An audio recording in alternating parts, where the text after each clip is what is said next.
कुशलेश्वर उच्च विद्यालय परिसर में 31/8/2025 अवसर ग्रहण कर शिक्षयित्री संयुक्त दास विदायकालीन संबर्धना सभा अनुष्ठित हो जाइछि। प्रधान शिक्षक श्री बाबूलाल साहू सभापतित्व में अनुष्ठित सभा सम्मानित अतिथि भाव परिचालना कमिटी सभापति ईश्वर चंद्र पलिया एवं प्रतापपुर उच्च प्राथमिक विद्यालय प्रधान शिक्षयित्री श्रीमती संतोषिनी नंद जोग देइथिले।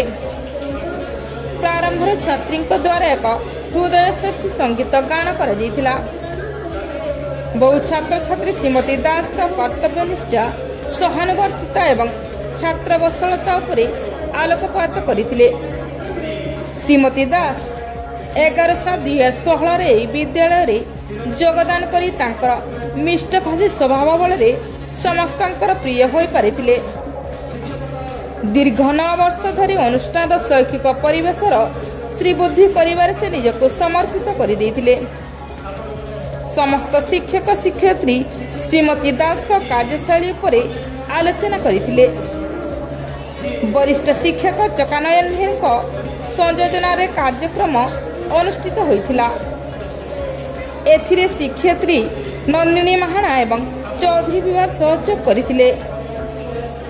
एही कार्यक्रम रे शिक्षयित्री पुष्पांजलि नायक, निवेदिता मिश्र, अलेख साहू, आदित्य किशोर पाढ़ी, संजय कुमार प्रधान, एकादश वर्गी मानस भोई, स्नेहलता खेती, मानसी राणी, निहारिका मिश्र, नर्मदा पात्र एवं जयनारायण मिश्र, संयुक्ता गाईगरिया प्रमुख विद्यालय को सर्वांग सुंदर भाव गोड़ी तलिबारे श्रीमती दास को अवदान को स्मरण करथिले। एही अवसर में श्री एकादश वर्गे द्वारा एक स्वरचित कविता पाठ करा जायतिला।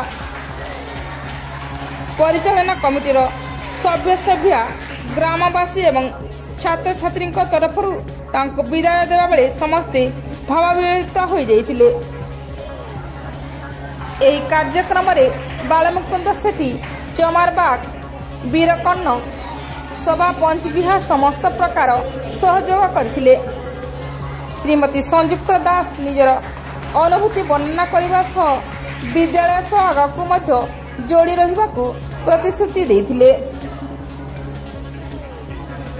Bureau report, Tanishk TV.